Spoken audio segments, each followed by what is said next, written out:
صباح الخير. معاكم اليوم أم ساري، حابة تشارك معكم وصفة للسعال.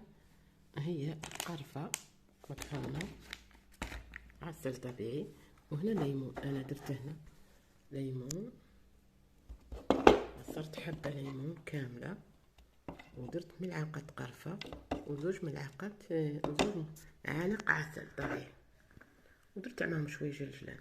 هنا مفيدة للسعال وتنظف الحنجرة، ومعناها تنظف حوايج تاع الزكام، لي ميكروبات، الالتهابات.